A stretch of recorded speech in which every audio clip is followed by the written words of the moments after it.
श्री शिवाय दोस्तों। जीवन सुख दुख की धूप छाप से भरा है। कभी ये पलड़ा भारी होता है तो कभी वो चुनौतियों के दबाव से कई मौकों पर लोग टूट जाते हैं। वे महसूस करते हैं कि जितनी परेशानियां सामने हैं उनका वे मुकाबला नहीं कर पाएंगे।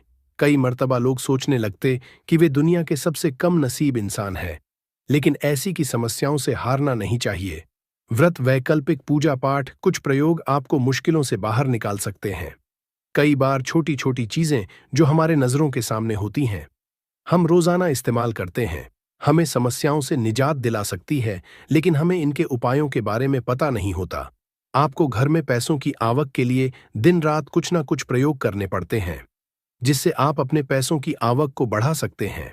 आज हम आपको बताएंगे एक ऐसा अनोखा प्रयोग जो चमत्कारी समझा जाता है, जिसको आज समझे के बाद समझा जाता है। घर में पैसों की आवक कई गुना ज्यादा बढ़ जाती है। और इस प्रयोग में हमको कुछ नहीं करना है, सिर्फ 3 मोर पंखों का इस्तेमाल करना है। कैसे करना है वो हम आपको बताएंगे दोस्तों। सबसे पहले समझ लें, मोर पंख है क्या। ये बहुत ही शक्तिशाली चमत्कारी यंत्र होता है और तांत्रिक पूजा में इसका बहुत बहुत महत्व होता है। और आज से नहीं, प्राचीन युग से आपको पता ही होगा, जितने शास्त्र हैं, ग्रंथ हैं, वास्तु हैं, ज्योतिष शास्त्र है, सभी में मोर के पंख को बहुत इंपॉर्टेंट स्थान दिया जाता है। हिंदू मान्यताओं के अनुसार घर में मोर पंख का प्रयोग करने से अमंगल टल जाता है। विशेष रूप से कहा जाता है कि मोर पंख से दुरात्माएं पास नहीं। मोर पंख को भगवान श्री कृष्ण ने अपने मुकुट पर स्थान दे सम्मान दिया। वास्तु के अनुसार मोर पंख घर से अनेक तरह के वास्तु दोष को दूर करता है और मोर पंख सकारात्मक ऊर्जा को अपनी तरफ खींचता है। जो ऋषि महर्षि थे, उन्होंने मोरपंख की कलम से ही बड़े बड़े ग्रंथ लिखे हैं।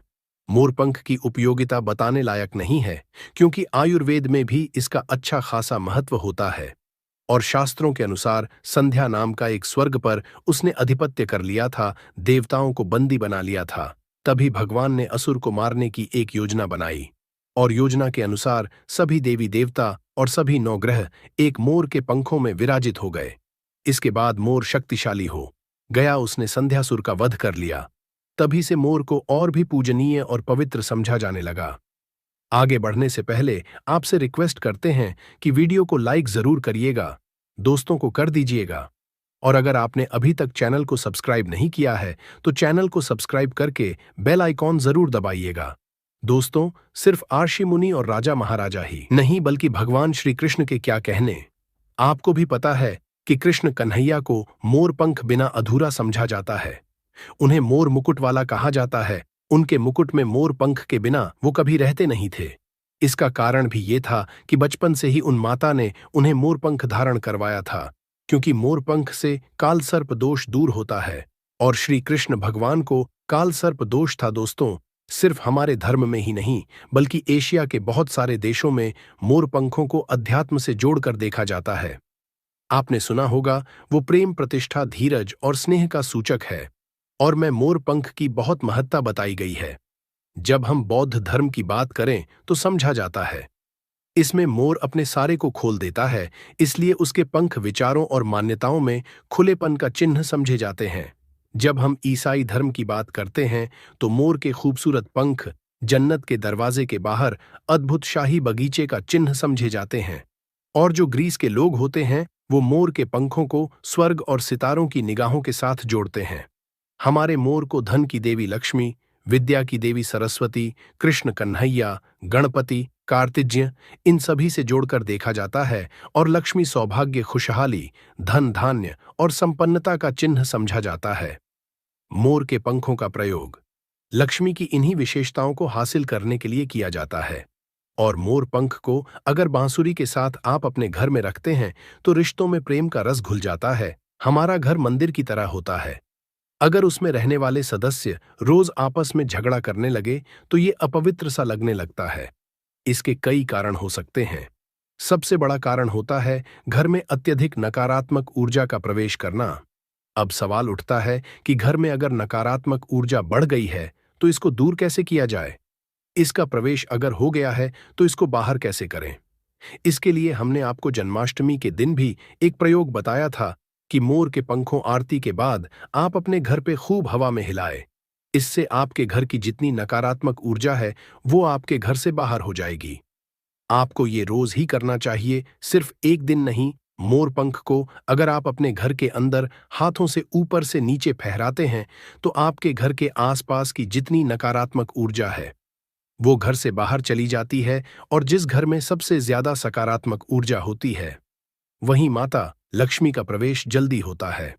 इसी बात को रखते हुए आज हम आपको बताएंगे कि घर में वो कौन सी 3 जगह है जहां पर आपको मोर पंख जरूर रखना चाहिए, और इन जगहों पर अगर आप मोर पंख रख देते हैं तो आपके घर में भी सबसे अधिक सकारात्मक ऊर्जा बनी रहेगी। तो साक्षात लक्ष्मी जी आपके घर जरूर आमंत्रित होंगी। आप किसी भी शुभ दिन मोर का ये पंख लेकर के घर के किसी ऐसे स्थान पर सबसे पहले लगा दें जहां पर आने जाने वाले लोगों की नजर सबसे आधा पड़ती है। असल में मोर का पंख नकारात्मक ऊर्जा को अवशोषित करता है, यानी कि एब्जॉर्ब करता है, इसलिए आपको इसको ऐसे स्थान पर लगाना चाहिए जहां ये सभी को नजर आए। मोर के पंख के ये प्रयोग न सिर्फ आपको बल्कि आपके घर के सदस्यों के जीवन में भी सुख और समृद्धि जरूर लेकर आएंगे। ये प्रयोग आप अपने घर पर किसी भी शुभ दिन से शुरू कर सकते हैं। और दोस्तों, अभी तो गणेशोत्सव का माहौल चल रहा है। ऐसे अनंत चतुर्दशी के पहले, गणेशोत्सव पूर्ण होने के पहले आप अपने घर पर अगर इसको लगा देते हैं तो समझा जाता है सरस्वती माता के उपासक होते हैं या फिर विद्यार्थी होते हैं। वो पुस्तकों के बीच अगर मंत्रित करके मोर पंख को रख ले तो पूरा पूरा लाभ उठा सकते हैं।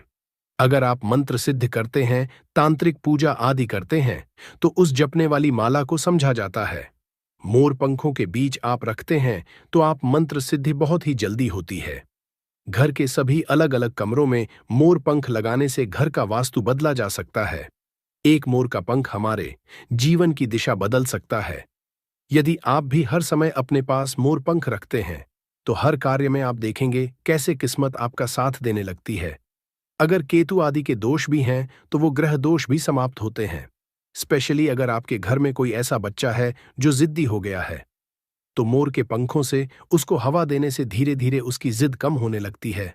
अगर वो ऐसे नॉर्मली आपको हवा नहीं देने दे तो आप उसके जो छत का पंखा होता है उसमें मोर पंखों को लगा दें, और पंखा जब चलेगा तो उसके चलने पर मोर के पंखों की हवा भी बच्चे को लगेगी। इससे धीरे धीरे उसकी हठ और जिद कम हो जाएगी। दोस्तों, मोरके को चांदी की ताबीज में डालकर नवजात बच्चे के सिरहाने रखते तो बच्चे की नजर दोष और किसी भी तरह के अलावला से रक्षा होती है। यहां तक कि बड़े लोग भी अगर मोर पंख को बिस्तर के नीचे अपने सिरहाने रख के सोते हैं तो समझा जाता है कि किसी भी तरह के बुरे स्वप्न या अलग तरह के स्वप्न इनके दोष आदि नहीं होते हैं। अगर आपके बच्चे का पढ़ाई में मन नहीं लगता है, कमजोर है, तो उनके कमरे में मोर पंख लगाएं, स्पेशली उनके स्टडी टेबल में लगाएं, और जिस सब्जेक्ट में बच्चा वीक उसके उस बुक में आप मोर के पंखों को रख दें। आप देखेंगे थोड़े ही दिनों में बच्चे का कैसे कंसंट्रेशन पावर बढ़ता है, मेमोरी पावर बढ़ती है और बच्चा पढ़ाई में तेज होने लगता है। सरस्वती माता के उपासक और विद्यार्थियों को पुस्तक में मोर का पंख जरूर रखना चाहिए। दोस्तों, ये तो हुई बच्चों की बात, लेकिन जब बड़ों की बात होती है, कई बार हम बहुत सारे काम हाथ में ले लेते हैं। काम होते होते लास्ट में रुक जाता है या लंबे समय अटका हुआ आ जाता है। काम बढ़ता ही है, तो ऐसे में यदि आप अपने घर के बेडरूम के पूर्वी दक्षिण यानी south east corner of the house है उसमें मोर का पंख लगाते हैं तो आपके अटके हुए कार्य पूरा होने के योग बनने लगते हैं। घर में अगर पैसों की बरकत नहीं होती है, धन आता है रुकता नहीं है, तो इसी कोण में यानी दक्षिण पूर्व कोण में आप इसको लगा देते हैं तो घर में बरकत बढ़ती है। और अचानक कष्ट जो आते हैं या एक्सीडेंट जैसे अचानक अचानक जो प्रॉब्लम्स आती है उन सब से आपको मिलती है। आप चाहें तो आपका जो घर है या फिर दुकान की जो दक्षिण पूर्व दिशा है वहां पर मोर का पंख स्थापित करते हैं, और व्यापारिक स्थल में अगर आप इसको स्पेशली स्थापित करते हैं तो आपके घर में कभी भी पैसों की कमी नहीं होती। आप चाहें तो अपनी जेब में या डायरी में मोर का पंख रखें, इससे भी आपको राहु दोष प्रभावित नहीं करता। और मन चाहे पैसा का समझे के बाद भी अगर पैसा नहीं टिकता है तो आपके घर के साउथ ईस्ट कॉर्नर में मोर पंख जरूर लगाना चाहिए। एक और फायदा है मोर का पंख घर में लगाने से, वो ये होता है कि घर में अगर आपके आसपास सांपों का डेरा है तो समझा जाता है घर में सांप प्रवेश नहीं करता, या किसी घर में किसी मेंबर को कालसर्प दोष है। राहु केतु दोष है तो भी मोर पंख लगाने से उस घर में ग्रहों का असर नष्ट हो जाता है। क्यों समझा जाता है? क्योंकि मोर और सर्प में शत्रुता होती है, अर्थात सर्प शनि तथा राहु के सहयोग से बनता है। और यदि मोर का पंख घर के पूर्वी और पश्चिम दीवार में या आपके जेब और डायरी में रखा जाए तो राहु का दोष कभी उसको परेशान नहीं करता है। घर में सर्प हो, मच्छर हो, बिच्छू हो, इस तरह के विषैले जंतुओं का भय नहीं रहता। अब 3 कोने कौन कौन से हैं जिसमें आपको मोर का पंख रखना चाहिए ताकि आपकी आमदनी गुना बढ़ सके? पहला, मोर पंखा आपको घर की अलमारी में या तिजोरी में रखना है। आप घर में जिस स्थान पर सबसे ज्यादा पैसा रखते हैं वहीं पर मोर पंख आपको रखना चाहिए। इससे आपकी तिजोरी में धन बढ़ने लगेगा। साथ ही साथ इससे पहले से रखा हुआ धन धीरे धीरे खर्च होगा। आप खुद देखेंगे, आपकी सेविंग बढ़ने लगेगी, बरकत बढ़ने लगेगी और धन की इनकम दिनों दिन बढ़ती चली जाएगी।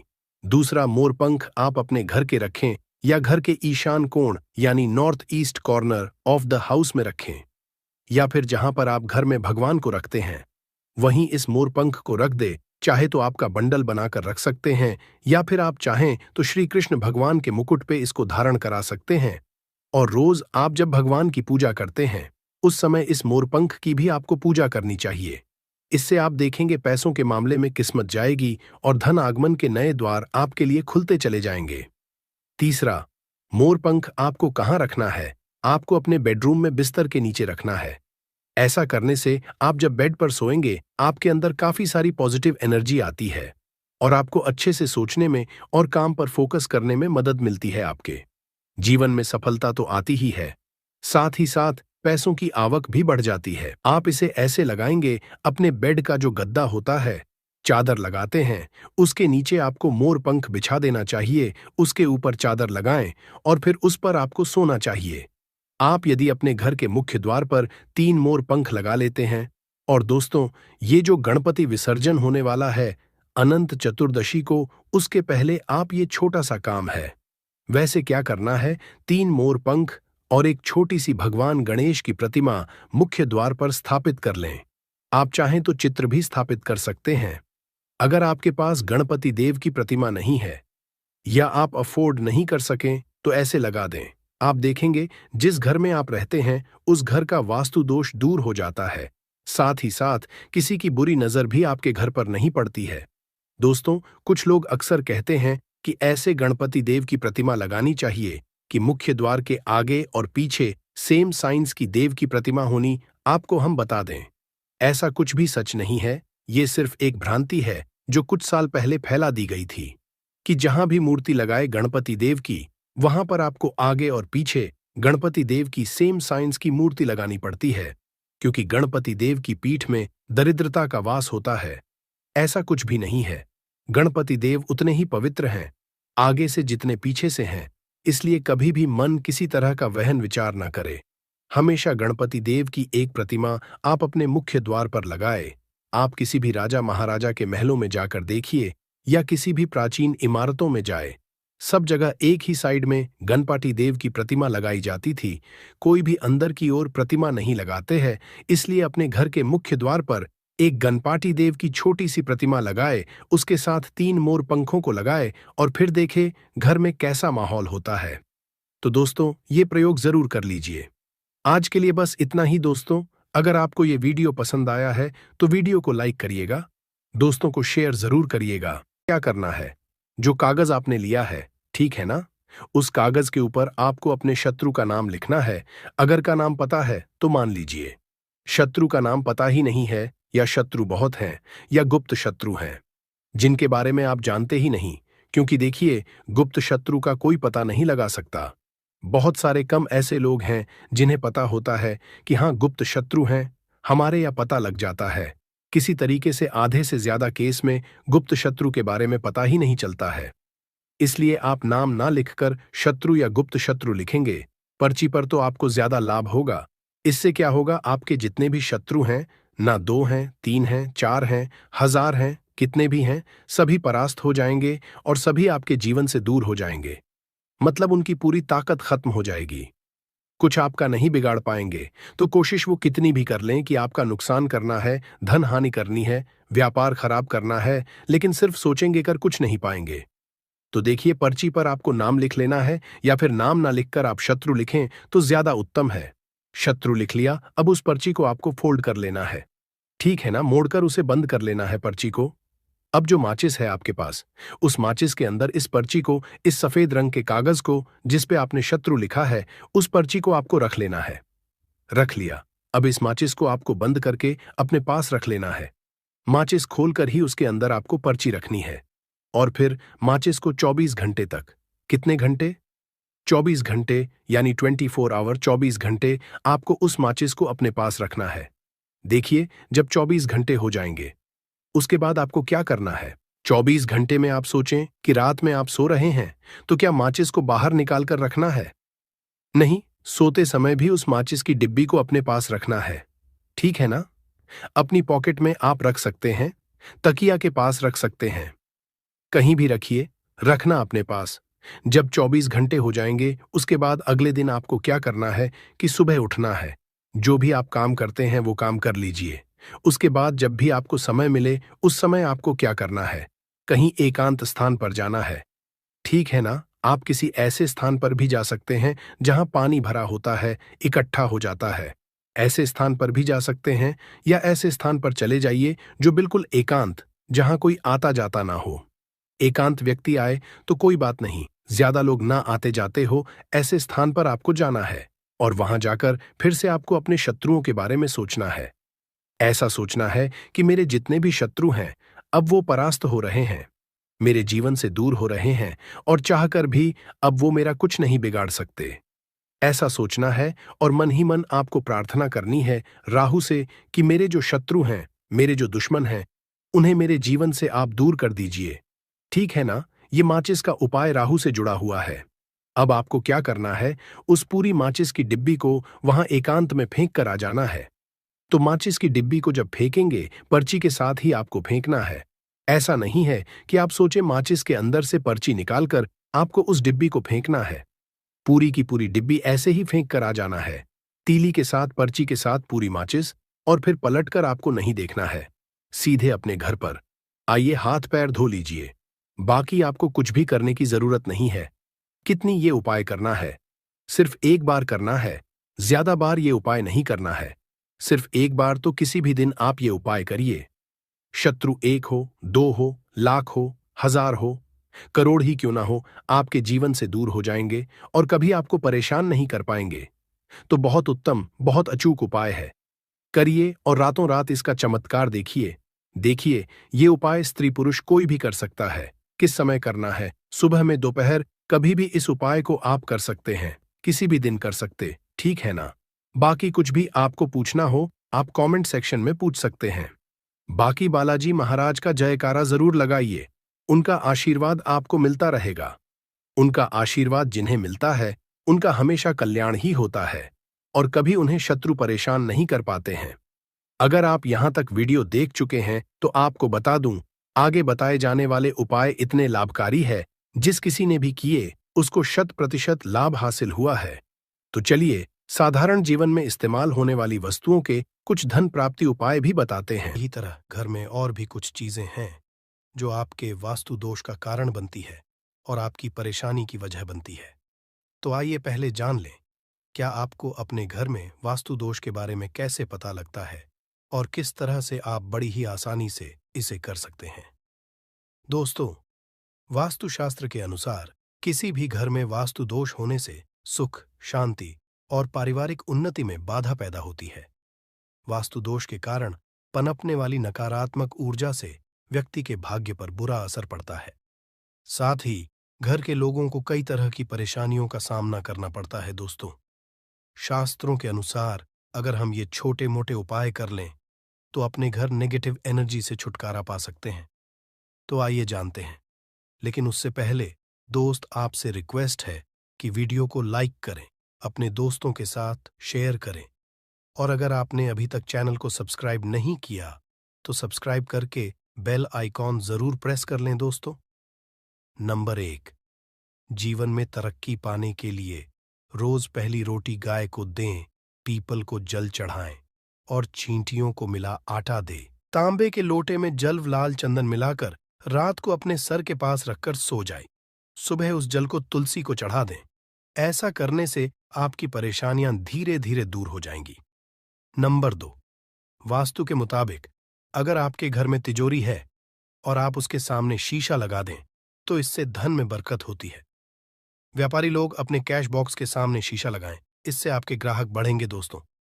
3, झाड़ू पोछा कभी भी खुले में नहीं रखना चाहिए, इन्हें हमेशा छिपाकर रखना चाहिए और झाड़ू कभी भी रसोई में नहीं रखनी चाहिए। नंबर 4, शौचालय का दरवाजा हमेशा बंद होना चाहिए। माना जाता है कि घर की नकारात्मक ऊर्जा शौचालय में ही बात करती है। ऐसे में अगर शौचालय का दरवाजा खुला रहता है तो नकारात्मक ऊर्जा आपके घर में प्रवेश करती है। नंबर घर में सुख शांति के लिए कपूर को घी में डूबाकर सुबह शाम जलाना चाहिए। इससे घर में वास्तु दोष भी कम होता है और रह रहे सदस्यों के जीवन की परेशानियां दूर होती हैं। दोस्तों, नंबर 6, दुर्घटना से बचने के लिए शाम को हनुमान चालीसा के बाद कपूर जरूर जलाना चाहिए। नंबर 7, घर में जिस जगह वास्तु दोष हो वहां कपूर की 2 टीकियां रखें। खत्म हो जाने के बाद वहां दोबारा इसे रखें। नंबर 8, अस्त के बाद कभी भी किसी को दूध, दही या प्याज नहीं देना चाहिए, ये भाग्य में बाधक भी बन सकता है। नंबर 9, घर के मुख्य द्वार पर कूड़ादान कभी भी न रखें। नंबर 10, घर में टूटा हुआ शीशा कभी भी नहीं होना चाहिए। नंबर 11, अच्छे भाग्य के लिए सुबह नहाते समय पानी में थोड़ा सा कपूर का तेल मिलाएं। शनिवार को चमेली का तेल भी मिला सकते हैं। नंबर 12, लक्ष्मी की कृपा पाने के लिए रोज रात को रसोई अच्छी तरह से साफ करके चांदी की कटोरी में कपूर और लौंग जलाएं। यह प्रक्रिया रोज की जाए तो घर में बरकत बनी रहती है और मां लक्ष्मी जल्द ही ऐसे घर से आकर्षित होती है। ऐसे घरों से नकारात्मकता हमेशा दूर रहती है।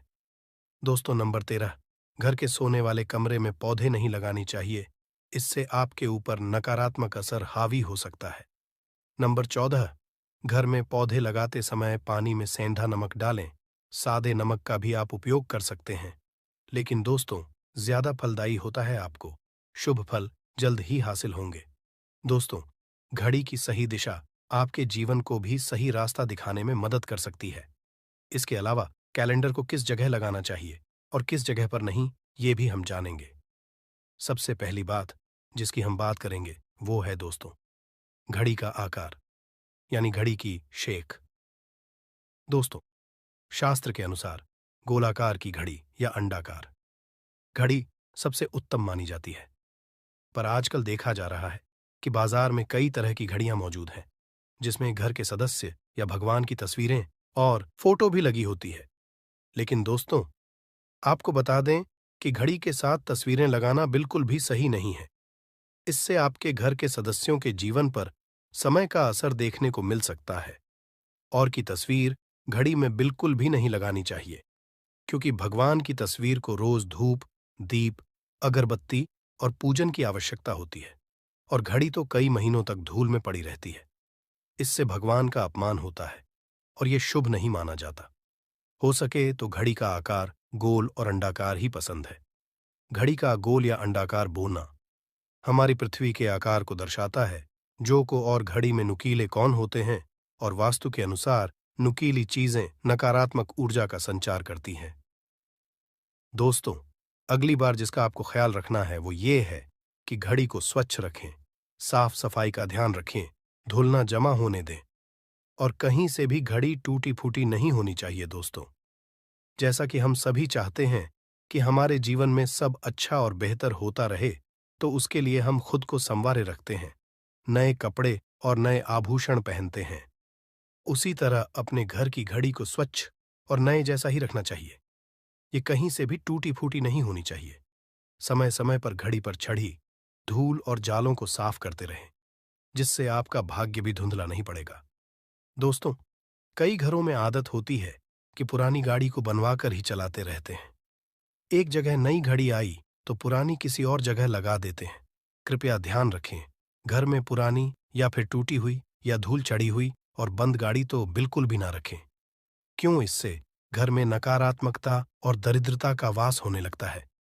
बंद पड़ी घड़ी को घर में रखने से व्यक्ति के जीवन में नए अवसर नहीं आते और वो अपने कार्य में सफलता हासिल नहीं कर पाता। अगली बार जिसका आपको ध्यान रखना है वो है घड़ी की सही दिशा। घड़ी को कभी भी दक्षिण दिशा में नहीं लगाना चाहिए। दक्षिण दिशा यमलोक की दिशा मानी जाती है। काल का अंतिम चक्र यहीं से शुरू होता है। इसीलिए वास्तुशास्त्र में इस दिशा को घड़ी के लिए अशुभ माना गया है। घर में घड़ी को उत्तर दिशा, पूर्व दिशा या पश्चिम दिशा में आप लगा सकते हैं, लेकिन ध्यान रखें कि घड़ी को कभी भी मुख्य द्वार, कमरे के दरवाजे या आने जाने के लिए उपयोग किए जाने वाले दरवाजे के ऊपर कभी भी नहीं लगाना चाहिए। इससे समय का असर आपके आने जाने की गति और दिनचर्या पर पड़ सकता है। दोस्तों, घड़ी के साथ कैलेंडर का भी ध्यान रखें। जहां घड़ी समय का चिन्ह है, तो वहीं कैलेंडर उससे जुड़ी तारीखों का लेखा जोखा बताता है। कैलेंडर को पूर्वी और उत्तरी दिशा की दीवार पर कभी भी नहीं लगाना चाहिए। ये इससे वास्तुदोष उत्पन्न होता है। और कृपया करके अपने घरों में नए कैलेंडर के साथ पुराना कैलेंडर कभी भी ना लगाएं। दोस्तों, घड़ी और कैलेंडर दोनों ही आने वाले समय के सूचक हैं, जो आगे बढ़ने की प्रेरणा देते हैं। उन्हें समय के अनुसार ही लगाना चाहिए। इस बात का हमेशा ध्यान रखें कि घड़ी का समय हमेशा सही होना चाहिए। बहुत से लोगों की आदत होती है घड़ी का समय आगे या पीछे रखते हैं, तो ये गलती आप ना करें। समय हमेशा सही रखें। इससे आपको कभी भी समय का कालचक्र और दुष्ट परिणाम हासिल नहीं होता। ये छोटा सा आप जरूर करके देखिए। दोस्तों, छोटी छोटी बातें हैं जिनका आपको ध्यान रखना है। दोस्तों, रखी हुई घड़ी और पुराना कैलेंडर आपके भाग्य को भी रुकावटों से भर देता है। इसीलिए वक्त के साथ आगे बढ़ते रहने के लिए घड़ी और कैलेंडर को बदलते रहिए और कैलेंडर को कभी भी अपने सोने के कमरे में ना लगाएं, ना ही इसे कभी मुख्य द्वार पर टांगे। ये शुभ नहीं माना जाता। पुरानी घड़ी को दान में देना शुभ माना जाता है। इससे आपके जीवन से बुरा समय निकल जाता है। इसीलिए अगर आपके घर में कोई पुरानी घड़ी है जो टूटी फूटी ना हो और खराब ना हो, तो वो आप किसी जरूरतमंद को दान में जरूर दें। दोस्तों, हमारे हिंदू संस्कृति में प्रत्येक घर में प्रतिदिन पूजा पाठ करने की परंपरा है और इसके लिए सभी अपने घरों में अपने आराध्य का छोटा सा ही क्यों ना हो, परंतु एक मंदिर अवश्य ही बनाते हैं। नियमित पूजा पाठ करने से न सिर्फ मानसिक शांति मिलती है, बल्कि पूरे घर में सकारात्मक ऊर्जा भी व्याप्त हो जाती है। परंतु यह बात भी सच है कि पूजा पाठ करने के कुछ नियम भी होते हैं, जिन्हें यदि हम कर देते हैं तो हमें हमारी पूजा का पूरी तरह से फल हासिल नहीं होता। पूजा करने के नियम प्राचीन काल से ही चले आ रहे हैं, जो कि एक ठोस धरातल पर आध्यात्मिक और वैज्ञानिक दोनों ही दृष्टिकोण से ध्यान में रखकर बनाए गए हैं। इसलिए हमें इन नियमों को बिल्कुल भी अनदेखा नहीं करना चाहिए। ऐसा ही एक महत्वपूर्ण नियम है नाद, यानी कि पूजा करते समय हम जब घंटी बजाते हैं, उसे बजाने के लिए शास्त्रों कुछ नियम निर्धारित किए गए हैं। शास्त्रों में देवताओं के सामने घंटी बजाने का बहुत अधिक महत्व बताया गया है, जिसे हम इस कृष्ण श्लोक के द्वारा समझ सकते हैं। आगम अर्थमतु देवानाम गमन अर्थम तु राक्षसाम घन्यथा रावम करुमियादो। देवता आह्वान चरण, इसका अर्थ है कि घंटी बजाने से देवताओं का आगमन और राक्षसों का गुमान होता है, और जो घंटियां राक्षसों से हमारी रक्षा करती है उसे हमारा नमन है। तो चलिए दोस्तों, जान लेते हैं कि पूजा करते समय जब हम घंटी बजाते हैं तो उसके पीछे क्या कारण है, घंटी को बजाने के क्या नियम है, और पूजा के वक्त घंटी बजाते समय होने वाली गलतियां कौन सी है जो हमें भूल कर भी नहीं करनी चाहिए। दोस्तों, क्या आपने कभी अपने घर के मंदिर में रखी हुई घंटी को ध्यान से देखा है? अगर आप ध्यान से देखेंगे तो आपको घंटी के ऊपरी हिस्से पर, यानी जहां से हम इसे पकड़ते हैं, उस पर गरुड़ बना हुआ देता है। अंततः घर पर जो हम घंटी इस्तेमाल करते हैं उसे गरुड़ घंटी कहा जाता है। पूजा करते समय गरुड़ घंटी का उपयोग भगवान को आमंत्रित करने, अर्थात भगवान का आवाहन करने के लिए किया जाता है, जिससे एक सुंदर ध्वनि से भगवान का आवाहन करने का आभास होता है। जब हम विधि विधान से पूजा करते हैं तो उसमें घंटी का उपयोग अवश्य रूप से करते हैं। पूजा संपन्न होने पर आरती करते विशेष रूप से नाद होना चाहिए, नहीं तो हमारी पूजा आदि अधूरी मानी जाती है। परंतु हम में से अधिकांश लोग इसे मात्र एक सामान्य प्रक्रिया मानते हैं। और पूजा करते समय घंटी बजाना भूल जाते हैं। तो आइए जानते हैं उन नियमों के बारे में। मतलब आज की वीडियो पूरी तरह से आपके प्रश्नों पर आधारित है, जिनका उत्तर मैं आपको शास्त्रों के अनुसार देने का पूरा प्रयास करूंगा। तो वीडियो को पूरा जरूर देखें और अगर आपको आज की वीडियो अच्छी लगे तो इसे लाइक जरूर कीजिए। जय मां लक्ष्मी आपके इस वीडियो को जो भी लाइक और चैनल को सब्सक्राइब करें उसके जीवन में कभी भी धन की कमी ना होने देना। दोस्तों, हमारे प्राचीन शास्त्र की मान्यता है कि सृष्टि के निर्माण के समय सबसे पहले जो बड़ी सी ध्वनि निकली थी वह घंटी की आवाज के समान सुनाई दी थी। घंटी की ध्वनि में ओमकार नाथ का भी आभास होता है, इसलिए घंटी को ईश्वर की आवाज मानते हुए पूजा में स्थान मिला है। इसलिए घंटी का कभी भी अपमान न करें और जिस तरह से देवी देवता की पूजा की जाती है वैसे ही घंटे की भी पूजा करनी चाहिए। दूसरी बात, घंटी को प्रणाम करके ही उसे बजाना चाहिए। बिना प्रणाम किए घंटी बजाना अच्छा नहीं समझा जाता। दोस्तों, आपने अक्सर यह महसूस किया होगा कि पूजा करते समय जैसे ही घंटी बजाई जाती है तो पूरे घर के साथ साथ संपूर्ण वातावरण शुद्ध और पवित्र सा हो जाता है और चारों ओर सकारात्मकता फैल जाती है। परंतु यदि हम नियमों को नजरअंदाज कर देते हैं तो हमें इसका संपूर्ण फल नहीं मिल पाता है। दोस्तों, अधिकतर लोग पूजा संपन्न होने पर सिर्फ आरती के समय ही घंटी बजाते हैं, परंतु यह भी ध्यान रखें कि भगवान को जल अर्पण करते समय, धूप दीप लगाते समय, नैवेद्य अर्पण करते समय नाद करना चाहिए। ऐसा करने से हमारी पूजा संपन्न मानी जाती है। दोस्तों, घंटी बजाते समय भगवान का नाम अथवा आरती अवश्य बोलनी चाहिए। 1 या 2 मिनट ना हो, परंतु प्रतिदिन सुबह शाम घर में घंटी अवश्य बजानी चाहिए।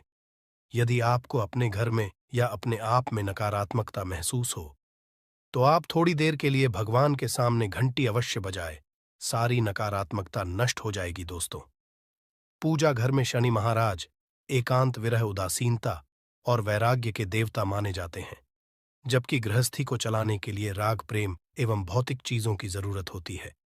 इसलिए शनि की मूर्ति को घर में नहीं लाना चाहिए।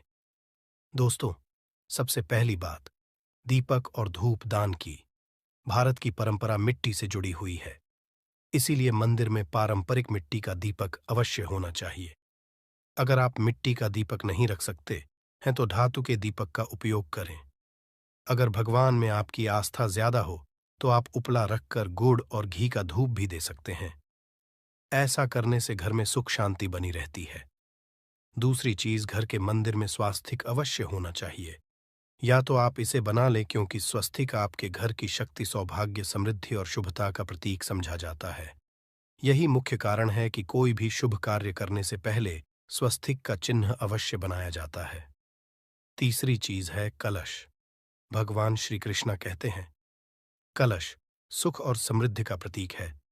अपने मंदिर में रोली कुमकुम से स्वस्तिक बनाकर उस पर मंगल कलश अवश्य रखें। ऐसा करने से घर में सदैव समृद्धि बनी रहती है और की हासिली होती है।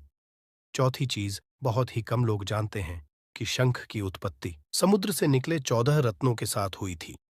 इसी कारण से शंख महालक्ष्मी को अत्यंत प्रिय है। शंख की ध्वनि से सकारात्मक ऊर्जा का भी संचार होता है, इसीलिए मंदिर में शंख अवश्य होना चाहिए। शंख के घर में उपस्थिति से मां लक्ष्मी भी प्रसन्न होती है और उस घर में कभी भी धन की कमी महसूस नहीं होती। पांचवी चीज, मंदिर में आपने घंटी देखी होगी, क्योंकि घंटी को शुभ समझा जाता है। इसीलिए जब जब घर के मंदिर में घंटी की आवाज होती है वहां का वातावरण शुद्ध और पवित्र बनता है। जिस घर में पूजा के दौरान घंटी बजाई जाती है उस घर के आसपास की सभी नकारात्मक शक्तियां दूर हो जाती हैं और साथ ही सुख समृद्धि के द्वार खुलने लगते हैं। तो ये है वे वस्तुएं जिन्हें घर के मंदिर में जरूर रखनी चाहिए। आइए अब जान लेते हैं कि घर के कौन सी चीजें कभी नहीं रखनी चाहिए। सबसे पहली चीज, गणेश जी की मूर्ति घर में। कभी भी गणेश जी की मूर्ति 3 अथवा 5 ऐसी विषम संख्या में न रखें। अपने मंदिर में गणेश जी की सिर्फ 2 मूर्तियां रखें, इसे शुभ समझा जाता है। अगर आप अपने मंगल की कामना करते हैं तो गणेश जी की मूर्ति मुख्य द्वार पर अंदर की तरफ मुख करके लगा ले। कई लोग ये गलती करते हैं कि मुख्य द्वार पर गणेश जी की मूर्ति बाहर की ओर मुख करके लगा देते हैं, जिससे उन्हें काफी नुकसान का सामना करना पड़ता है। अगर आप चाहे तो द्वार के दोनों ओर लगा दें, या फिर मुख्य द्वार के अंदर की ओर लगाइए, परंतु बाहर की ओर कभी भी नहीं लगानी चाहिए। दूसरी चीज, टूटे हुए चावल। अपने मंदिर में कभी भी टूटे हुए चावल ना रखें। इसके साथ ही पुराने चढ़ाए हुए चावल अधिक समय तक ना रखें। यह नकारात्मक ऊर्जा फैलाते हैं। यह बात भी ध्यान रहे कि आप मंदिर में रखने वाले चावलों का इस्तेमाल हल्दी में भिगोकर ही करें। इससे अधिक शुभ परिणाम मिलेंगे। 3 की तस्वीरें। इसके साथ ही अगर आपके घर के मंदिर में पूर्वजों की तस्वीरें रखी हुई हैं, तो उन्हें तत्काल बाहर निकाल दें। ये आपके परिवार के लिए काफी अशुभ है। धर्म ग्रंथों के अनुसार पूर्वज पूजनीय हैं, परंतु वह देवताओं के बराबर नहीं है। इसलिए अपने पूजा घर में कभी भी मृत परिजनों की तस्वीरें ना रखें। यह आपके लिए अशुभ संकेत है। इसके परिणाम भी काफी घातक हो सकते हैं और मंदिर का वातावरण भी नकारात्मक हो सकता है। इसके अलावा अगर साधु संत को मानते हैं तो उनकी तस्वीर भी घर की किसी दीवार पर लगाएं। उसे पूजा घर में भूल से भी ना रखें। ये घर के वातावरण को नकारात्मक बनाता है। इसके साथ ही महाकाली, काल भैरव की मूर्तियां भी पूजा घर में नहीं रखनी चाहिए। और हाँ दोस्तों, ध्यान रहे कि मां लक्ष्मी के खड़े स्वरूप की पूजा मत कीजिएगा, क्योंकि मां लक्ष्मी हमेशा बैठी हुई मुद्रा में होती है। इसलिए उनके बैठे हुए स्वरूप को ही पूजना सही है। चलिए दोस्तों, अब हम आपको बताते हैं उन अति महत्वपूर्ण चीजों के बारे में जो आपके पूजा घर में होनी ही चाहिए। धर्म ग्रंथों में इन चीजों को अत्यधिक पवित्र और खुशहाली के साथ साथ समृद्धि का प्रतीक समझा गया है। ये चीजें आपको खुशियों की चौखट पर खड़ा करती हैं, इसलिए ये आपके मंदिर में होनी ही चाहिए। गंगा जल की पवित्रता के बारे में तो आप जानते ही होंगे। मां गंगा जो हर किसी के पापों को धूल देती है, लोगों को देती है। अगर आप भी अपने जीवन में सुख और शांति कायम रखना चाहते हैं तो घर के मंदिर में गंगा जल होना ही चाहिए। इसके लिए आप एक तांबे के पात्र में गंगा जल को भर कर रख सकते हैं। यह आपके परिवार में सुख शांति का प्रतीक है, जो घर की पवित्रता को भी बनाए रखता है। इसलिए कभी भी प्लास्टिक की बोतल या अपवित्र बर्तन जैसे स्टील या लोहे के बर्तनों में गंगा जल नहीं रखना चाहिए। ये अशुभ होता है। अगर आप महालक्ष्मी को प्रसन्न करना चाहते हैं तो पूजा करते समय मां लक्ष्मी को कमल का फूल चढ़ाएं। मां लक्ष्मी कमल के फूल पर ही विराजमान रहती है, तो उन्हें बेहद प्रिय होता है, क्योंकि ये कीचड़ से निकलकर भी दुनिया में खूबसूरती और पवित्रता बिखेरता है। इसलिए माता लक्ष्मी की पूजा करते समय कमल का फूल जरूर चढ़ाना चाहिए। ऐसा करने से कई गुना लाभ आपको मिलेगा दोस्तों। इस दिवाली ध्यान रहे कि दीपक से दीपक ना जलाइए। शास्त्रों के अनुसार जो व्यक्ति दीपक से दीपक जलाता है वो रोगी होता है। ऐसा करने से रोग भी परिवार में पनपते हैं। इसलिए कभी भी दीपक से दीपक नहीं जलाना चाहिए। साथ ही मंदिर में एक घी का और एक तेल का दीपक जरूर जलाइए। ये आपको समृद्धि देगा। घी का दीपक दाईं तरफ और तेल का दीपक बाईं तरफ जलाने से समृद्धि बरकरार रहती है। इसके अलावा लेकर धूप धानी गंगाजल जैसी चीजों को बाएं रखना शुभ होता है। उम्मीद है दोस्तों आप ये समझ गए होंगे कि मंदिर में क्या रखना है। दोस्तों, नींबू के उपाय आज से नहीं बल्कि हजारों साल से पहले से इस्तेमाल किए जा रहे हैं। जो उपाय आज हम आपको बताने जा रहे हैं, नींबू का इस्तेमाल करके उससे आप अपनी हर समस्या का समाधान पा सकते हैं। अगर आप ज्योतिष शास्त्र, वास्तुशास्त्र की किताबों में जाते हैं और अध्ययन करते हैं तो नींबू के ऊपर पूरे 11 अध्याय आपको जाएंगे, जिसका मतलब यह है कि नौकरी पाने के लिए नींबू का इस्तेमाल कैसे आप कर सकते हैं, अपने व्यापार को दौड़ाने के लिए कैसे नींबू का इस्तेमाल करना चाहिए, एवं अगर आपका शत्रु आपका विनाश करना चाहता है तो नींबू के उपाय से कैसे आप उल्टा अपने शत्रु का विनाश कर सकते हैं। आपके घर पे नकारात्मक शक्तियां हैं, बुरी शक्तियों का वास है, इन सब को भगाने के लिए नींबू कैसे रामबाण दबा समझा जाता है, इन सब के बारे में आपको वास्तुशास्त्र और ज्योतिष शास्त्र की किताबों में मिल जाएगा। दोस्तों, अगर आपका भाग्य सौ चुका है, आपके घर पर ऐसी शक्तियां आ गई हैं जिसकी वजह से आपके घर में लड़ाई होती रहती है, पति पत्नी में बनती है, तो दोस्तों आज के जो उपाय हम आपको बताने जा रहे हैं वो आपकी सारी समस्याओं का समाधान कर देंगे। स्वास्थ्य की दृष्टि से नींबू बहुत ज्यादा लाभदायक होता है। साइंस की भाषा में अगर कहे तो नींबू में विटामिन सी बहुत ज्यादा होता है। एसिडिटी आपको प्रॉब्लम है, पेट खराब रहता है, तो नींबू उसमें रामबाण की तरह काम करता है दोस्त। और नींबू के अंदर इतनी ताकत होती है कि वो एक से एक बड़ी समस्याओं को चुटकी में खत्म कर सकता है, कई बाधाओं को एकदम हमेशा के लिए पास से हटा सकता है।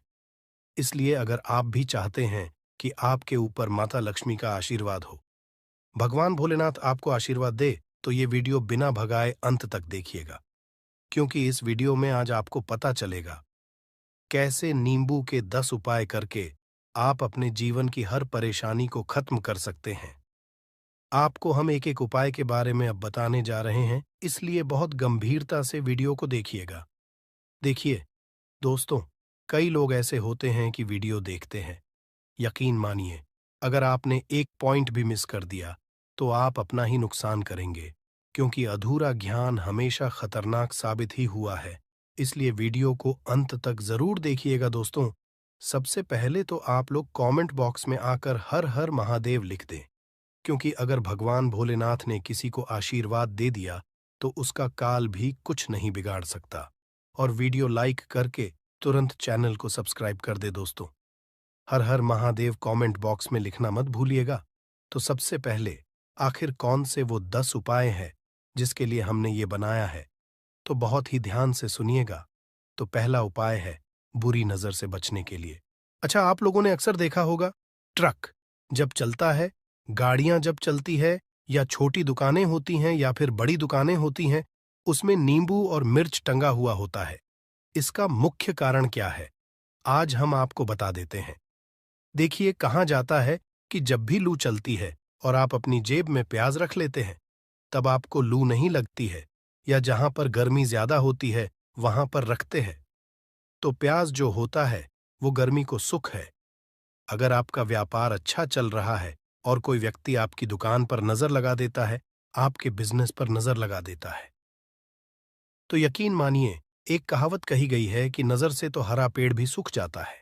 इसी तरीके से जो चलता हुआ व्यापार होता है वो तक बंद हो जाता है।